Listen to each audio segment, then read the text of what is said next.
बिस्मिल्लाहिर्रहमानिर्रहीम। अस्सलामुअलैकुम वरहमतुल्लाहि वबरकातुहू। की हाल चाल है जी? ठीक ठाक हो? उम्मीद है अल्लाह ताला के हुक्म दे नाल तुसी सारे इंशाअल्लाह ठीक ठाक होवोगे। अल्लाह ताला सब ते रहमत फरमाए। अल्लाह ताला सब नूं अपने हिफ्ज़ो ईमान दे विच रखे। अज दे व्लॉग दे विच मैं तुहानूं दसांगा कि एक बहुत ही दिल खराश वाक़या ਜਿਹੜਾ 9 ਦਸੰਬਰ ਨੂੰ ਬਹਾਵਲਪੁਰ ਵਿਕਟੋਰੀਆ ਹਸਪਤਾਲ ਦੇ ਵਿੱਚ ਪੇਸ਼ ਆਇਆ ਕਿ ਇੱਕ ਲੜਕੀ ਨੂੰ ਸਟ੍ਰੈਚਰ ਦੇ ਉੱਤੇ ਪਾ ਕੇ ਦੋ ਲੜਕੇ ਛੋੜ ਕੇ ਨੱਠ ਜਾਂਦੇ ਨੇ ਤੇ ਜਿਸ ਵੇਲੇ ਨਰਸਾਂ ਜਾਂ ਡਾਕਟਰ ਦੇਖਦੇ ਨੇ ਉਹ ਕਹਿੰਦੇ ਨੇ ਕਿ ਇਹਨਾਂ ਲੜਕਿਆਂ ਨੂੰ ਸਿਕਿਉਰਿਟੀ ਵਾਲਿਆਂ ਨੂੰ ਕਹਿੰਦੇ ਨੇ ਪਕੜੋ।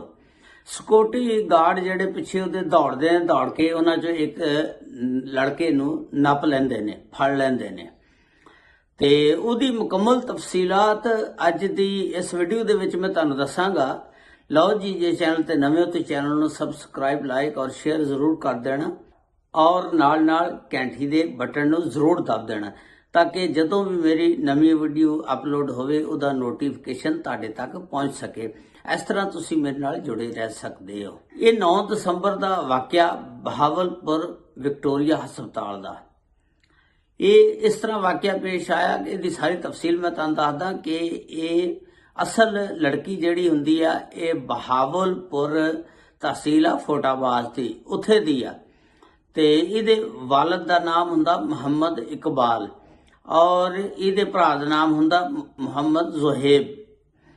ਔਰ ਇਹ ਜਿਹੜੀ ਲੜਕੀ ਹੈ ਇਹਦਾ ਫਰਜ਼ੀ ਨਾਮ ਤੁਸੀਂ ਰੱਖ ਲਓ ਕੌਸਰ, ਕਿਉਂਕਿ ਅਸਲ ਨਾਮ ਲੜਕੀਆਂ ਦਾ ਨਹੀਂ ਦੱਸਣਾ ਚਾਹੀਦਾ ਤੇ ਉਹ ਅੱਛੀ ਗੱਲ ਨਹੀਂ, ਕਿਸੇ ਦੀ ਇੱਜ਼ਤ ਨੂੰ ਛਾਲੇ ਬੰਦਾ ਤੇ ਲੇਕਿਨ ਇਹੋ ਜਿਹੇ ਵਾਕਿਆ ਦੱਸਣੇ ਜ਼ਰੂਰੀ ਹੁੰਦੇ ਨੇ ਕਿ ਤਾਂ ਕਿ ਆਉਣ ਵਾਲੀ ਜਿਹੜੇ ਨਵੀਂ ਨਸਲ ਆ ਇਸ ਤੋਂ ਅਗਾਹ ਹੋ ਜਾਏ ਔਰ ਇਸ ਤਰ੍ਹਾਂ ਦੀ ਗਲਤੀ ਨਾ ਕਰੇ।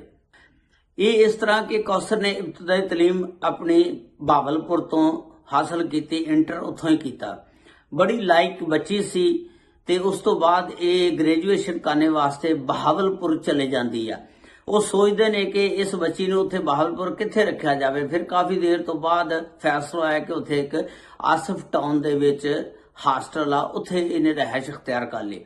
ਉੱਥੇ ਇਹਨੇ ਫਿਰ ਗ੍ਰੈਜੂਏਸ਼ਨ ਕੀਤੀ ਮੁਕੰਮਲ। ਉਸ ਤੋਂ ਬਾਅਦ ਹਰ ਬੱਚੀ ਦੀ ਖਾਹਿਸ਼ ਹੁੰਦੀ ਹੈ ਕਿ ਹੁਣ ਮੈਂ ਨੌਕਰੀ ਕਰਾਂ ਤੇ ਉਹਨੇ ਨੌਕਰੀ ਲੱਭਣੀ ਸ਼ੁਰੂ ਕਰਤੀ। ਕਾਫੀ ਟਰਾਈਆਂ ਮਾਰਦੀ ਰਹੀ, ਕਿਤੇ ਕੋਈ ਨੌਕਰੀ ਨਹੀਂ ਲੱਭੀ।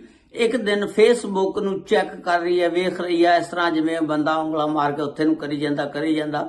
ਇੱਕ ਨਾ ਐਡ ਆਈ ਕਿ ਉਹ ਜਿਵੇਂ ਫੇਸਬੁੱਕ ਤੇ ਐਡਾਂ ਚੱਲਦੀਆਂ, ਘਰ ਬੈਠੇ लाखों रुपया ਕਮਾਏ, ਦਫ਼ਤਰ ਜਾਣੇ ਦੀ ਜ਼ਰੂਰਤ ਨਹੀਂ ਹੈ। ਉਹ ਜਿੰਨੇ ਫਰਾਡੀਏ ਨੇ ਸਾਰੇ ਬੈਠੇ ਹੁੰਦੇ ਨੇ, ਸਾਰਿਆਂ ਨੇ ਐਡਾਂ ਲਾਈਆਂ ਹੁੰਦੀਆਂ।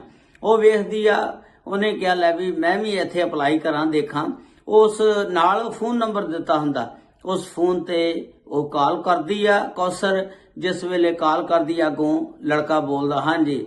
ਉਹਨੇ ਕਿਹਾ ਜੀ ਤੁਸੀਂ ਆਹ ਐਡ ਦਿੱਤਾ ਹੋਇਆ ਫੇਸਬੁੱਕ ਤੇ ਮੈਂ ਜੌਬ ਦੀ ਤਲਾਸ਼ ਦੇ ਵਿੱਚ ਆ, ਅਗਰ ਤੁਸੀਂ ਜੌਬ ਦੇ ਸਕਦੇ ਹੋ। ਉਹਨੇ ਕਿਹਾ ਤੁਹਾਡੀ ਜੌਬ ਜਿਹੜੀ ਆ ਉਹ ਪੱਕੀ ਆ, ਤੁਸੀਂ ਕੱਲ ਨੂੰ ਆ ਜਾਓ, ਆ ਕੇ ਆਪਣਾ ਇੰਟਰਵਿਊ ਦਿਓ। ਉਹ ਕੌਸਰ ਲੜਕੀ ਜਿਹੜੀ ਸੀ ਬੜੀ ਖੁਸ਼ ਹੋਈ। ਉਹਨੇ ਕਿਹਾ ਲਓ ਜੀ ਮੇਰੀ ਨੌਕਰੀ ਲੱਗ ਗਈ ਆ ਤੇ ਮੈਂ ਹੁਣ ਸਵੇਰ ਇੰਟਰਵਿਊ ਦੇਣ ਜਾਊਂ। ਤੇ ਜਿਸ ਵੇਲੇ ਵੀ ਕੋਈ ਨਵੀਂ ਲੜਕੀ ਜਾਂ ਲੜਕਾ ਹੋਵੇ ਪਹਿਲਾ ਇੰਟਰਵਿਊ ਦੇਣ ਜਾਵੇ ਤੇ ਉੱਥੇ ਘਬਰਾ ਜਾਂਦੇ ਨੇ।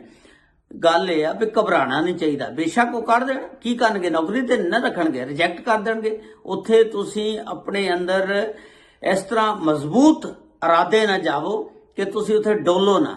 ਜਿਸ ਵੇਲੇ ਦੂਸਰੇ ਦਿਨ ਇਹ ਲੜਕੀ ਉੱਥੇ ਜਾਂਦੀ ਆ ਤੇ ਦਰਵਾਜ਼ਾ ਖਟਖਟਾਉਂਦੀ ਆ ਤੇ ਦਫ਼ਤਰ ਹੁੰਦਾ ਬਣਿਆ ਤੇ ਅੰਦਰ ਇੱਕ ਹਰੂਨ ਨਾਮੀ ਲੜਕਾ ਬੈਠਾ ਹੁੰਦਾ ਜਿਹਦੇ ਨਾਲ ਇਹਦੀ ਫੋਨ ਤੇ ਗੱਲ ਹੋਈ ਸੀ। ਉਹ ਹਰੂਨ ਦੇ ਨਾਲ ਦੋ ਚਾਰ ਉਹਦੇ ਦੋਸਤ ਵੀ ਬੈਠੇ ਹੁੰਦੇ ਨੇ ਔਰ ਫਿਰ ਉਹ ਨਸ਼ੇ ਦੇ ਵਿੱਚ ਯਾਨੀ ਤੁੰਨ ਹੁੰਦੇ ਨੇ। ਉਹਨਾਂ ਨੇ ਤੁੰਨ ਕੇ ਨਸ਼ਾ ਕੀਤਾ ਹੁੰਦਾ, ਉਹਨਾਂ ਨੂੰ ਕੋਈ ਪਤਾ ਨਹੀਂ ਹੁੰਦਾ ਵੀ ਅਸੀਂ ਕਿੱਥੇ ਬੈਠੇ ਨੇ। ਉਹ ਲੜਕੀ ਆ ਜਿਸ ਵੇਲੇ ਵੇਖਦੀ ਆ ਉਹ ਘਬਰਾ ਜਾਂਦੀ ਆ, ਲੇਕਿਨ ਲੜਕੀ ਨੂੰ ਇਹ ਚਾਹੀਦਾ ਸੀ ਉੱਥੋਂ ਵੇਖ ਕੇ ਤੇ ਆਪਣੇ ਆਪ 'ਚ ਹੌਸਲਾ ਪੈਦਾ ਕਰਦੀ, ਦੌੜ ਜਾਂਦੀ। ਲੇਕਿਨ ਉਹਨਾਂ ਨੇ ਇਹਨੂੰ ਉੱਥੇ ਫੜ ਕੇ ਤੇ ਇੱਕ ਕਮਰੇ 'ਚ ਲੈ ਗਏ, ਲਿਜਾ ਕੇ ਤੇ ਉਹਦੇ ਨਾਲ ਇਜਤਮਾਈ ਜ਼ਿਆਦਤੀ ਕੀਤੀ।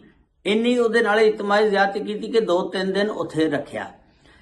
ਜਿਸ ਵੇਲੇ ਉਹਦੇ ਘਰ ਜਿਹੜਾ ਉਹਦਾ ਭਰਾ ਜ਼ੁਹੇਬ ਫੋਨ ਕਰਦਾ ਆਪਣੀ ਭੈਣ ਨੂੰ ਬਹਾਵਲਪੁਰ ਜਿਹੜੀ ਹਾਸਟਲ ਦੇ ਵਿੱਚ ਰਹਿੰਦੀ ਆ, ਉਹਦੇ ਨਾਲ ਰਾਬਤਾ ਨਹੀਂ ਹੁੰਦਾ ਹੈਗਾ। ਉਹਦੇ ਘਰ ਦੇ ਬੜੇ ਪਰੇਸ਼ਾਨ ਹੋ ਜਾਂਦੇ ਨੇ। ਜ਼ੁਹੈਬ ਫਟਾਫਟ ਦੌੜਦਾ ਬਹਾਵਲਪੁਰ ਹਾਸਟਲ ਦੇ ਵਿੱਚ ਆ ਜਾਂਦਾ। ਆ ਕੇ ਉੱਥੇ ਦੀ ਇੰਤਜ਼ਾਮੀਆ ਦੇ ਨਾਲ ਗੱਲ ਕਰਦਾ ਕਿ ਮੇਰੀ ਭੈਣ ਦੇ ਨਾਲ ਮੇਰੀ ਮੁਲਾਕਾਤ ਕਰਾਵੋ। ਤੇ ਉਹ ਕਹਿੰਦੇ ਨੇ ਹਾਸਟਲ ਇੰਤਜ਼ਾਮੀਆ ਕਿ 2-3 ਦਿਨ ਹੋ ਗਏ ਉੱਥੋਂ ਚਲੇ ਗਈ ਆ, ਪਤਾ ਨਹੀਂ ਕਿੱਥੇ ਆ, ਸਾਨੂੰ ਦੱਸ ਕੇ ਨਹੀਂ ਗਈ। ਜ਼ੁਹੈਬ ਬੜਾ ਪਰੇਸ਼ਾਨ ਹੋ ਗਿਆ। ਉਹ ਫੌਰਨ ਦੌੜਦਾ ਉੱਥੇ ਇੱਕ ਬਗਦਾਦੁਲ ਜਦੀਦ ਪੁਲਿਸ ਸਟੇਸ਼ਨ ਆ, ਉੱਥੇ ਜਾਂਦਾ, ਜਾ ਕੇ FIR ਦਰਜ ਕਰਾਉਂਦਾ।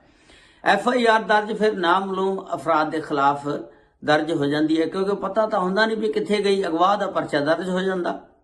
ਉਸ ਤੋਂ ਬਾਅਦ ਉਹ ਲੜਕੀ ਜਿਹੜੀ ਆ ਜਿਹਦੇ ਨਾਲ ਉਹਨਾਂ ਨੇ ਇਜਤਮਾਈ ਜ਼ਿਆਦਤੀ ਕੀਤੀ, ਉਹਨਾਂ ਦਾ ਜਦੋਂ ਨਸ਼ਾ ਉਤਰਿਆ ਤੇ ਉਹਨਾਂ ਨੇ ਵੇਖਿਆ ਲੜਕੀ ਬੇਹੋਸ਼ ਪਈ ਆ, ਮਰਨ ਦੇ ਨਜ਼ਦੀਕ ਪਈ ਆ। ਉਹ ਡਰ ਗਏ। ਉਹਨਾਂ ਨੇ ਫਟਾਫਟ ਉਹਨੂੰ 2 ਲੜਕਿਆਂ ਨੇ ਚੁੱਕਿਆ, ਗੱਡੀ ਦੇ ਵਿੱਚ ਪਾਇਆ ਤੇ ਪਾ ਕੇ ਤੇ ਹਸਪਤਾਲ ਦੇ ਉੱਤੇ ਉਸ ਸਟ੍ਰੈਚਰ ਦੇ ਉੱਤੇ ਪਾ ਕੇ ਤੇ ਅੰਦਰ ਕਰਕੇ ਤੇ ਆਪ ਦੌੜਨ ਲੱਗਦੇ ਨੇ। ਜਿਸ ਵੇਲੇ ਦੌੜਨ ਲੱਗਦੇ ਨੇ ਤੇ ਉਹ ਸਿਕਿਉਰਿਟੀ ਗਾਰਡ ਇੱਕ ਬੰਦੇ ਨੂੰ ਨੱਪ ਲੈਂਦਾ, ਫੜ ਲੈਂਦਾ ਤੇ ਇੱਕ ਦੌੜ ਜਾਂਦਾ। ਤੇ ਜਿਸ ਵੇਲੇ ਉਹ ਸਟ੍ਰੈਚਰ ਤੇ ਕੌਸਰ ਨੂੰ ਵੇਖਦੇ ਨੇ, ਉਹ ਬਹੁਤ ਉਹਦੀ ਹਾਲਤ ਖਰਾਬ ਹੁੰਦੀ ਆ, ਮਰਨੇ ਦੇ ਨਜ਼ਦੀਕ ਪਈ ਹੁੰਦੀ ਆ। ਤੇ ਫੌਰਨ ਹਸਪਤਾਲ ਇੰਤਜ਼ਾਮੀਆ ਪੁਲਿਸ ਨੂੰ ਕਾਲ ਕਰਦੀ ਆ ਭਈ ਇੱਕ ਪੁਲਿਸ ਕੇਸ ਆ ਜੀ, ਇੱਕ ਇਸ ਤਰ੍ਹਾਂ ਲੜਕੀ ਆਈ ਆ ਤੇ ਇਹ ਮਰਨੇ ਦੇ ਨਜ਼ਦੀਕ ਆ, ਤੁਸੀਂ ਫੌਰੀ ਆ ਜਾਓ। ਤੇ ਪੁਲਿਸ ਉੱਥੇ ਫੌਰੀ ਮੌਕੇ ਤੇ ਪਹੁੰਚ ਜਾਂਦੀ ਆ। ਆ ਕੇ ਵੇਖਦੀ ਆ, ਉਹਦੀ ਡਾਕਟਰ ਰਿਪੋਰਟ ਜਿਸ ਵੇਲੇ ਆ ਜਾਂਦੀ, ਸਾਰਾ ਪਤਾ ਲੱਗ ਜਾਂਦਾ ਕਿ ਇਹਦੇ ਨਾਲ ਇਜਤਮਾਈ ਜ਼ਿਆਦਤੀ ਹੋਈ ਆ ਔਰ ਇਹਦੇ ਚਿਹਰੇ ਦੇ ਉੱਤੇ ਔਰ ਜਿਸਮ ਦੇ ਉੱਤੇ ਮੁਖਤਲਿਫ ਜਗ੍ਹਾ ਤੇ ਜ਼ਖਮ ਦੇ ਨਿਸ਼ਾਨਾਤ ਵੀ ਨੇ।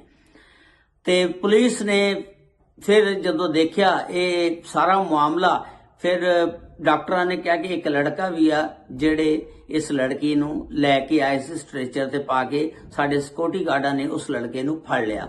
ਪੁਲਿਸ ਨੇ ਉਸ ਲੜਕੇ ਨੂੰ ਜਿਸ ਵੇਲੇ ਪਕੜਿਆ, ਪਕੜ ਕੇ ਪੁੱਛਗਿੱਛ ਕੀਤੀ, ਉਹਨੂੰ ਕਿਹਾ ਸੱਚੀ ਸੱਚੀ ਦੱਸ ਦੇ ਸਾਰਾ ਵਾਕਿਆ ਇਹ ਕਿੱਦਾਂ ਪੇਸ਼ ਆਇਆ।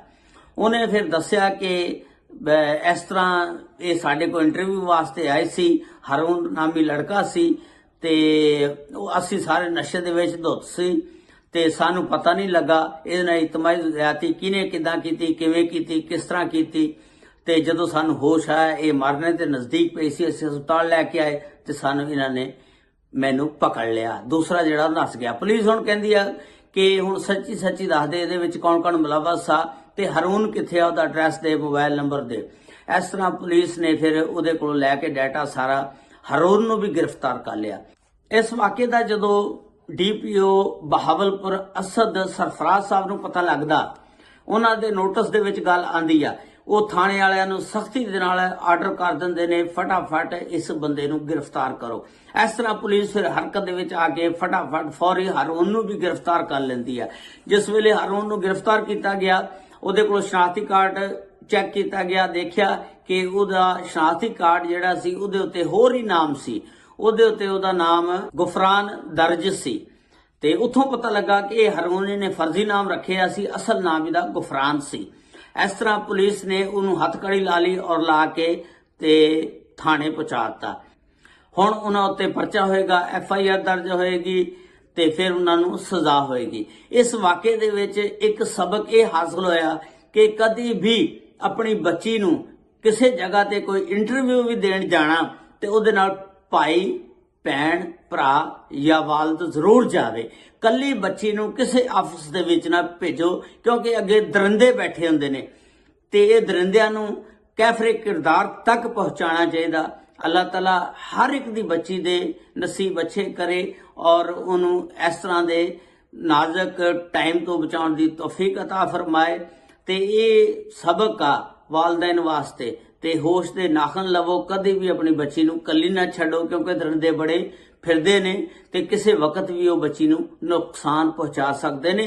ਅੱਲਾਹ ਤਾਲਾ ਸਭ ਤੇ ਰਹਿਮਤ ਫਰਮਾਏ। ਅੱਲਾਹ ਤਾਲਾ ਸਭ ਨੂੰ ਆਪਣੇ ਹਿਫਜ਼ੋ ਇਮਾਨ ਚ ਰੱਖੇ। अस्सलामु अलैकुम व रहमतुल्लाहि व बरकातुहू।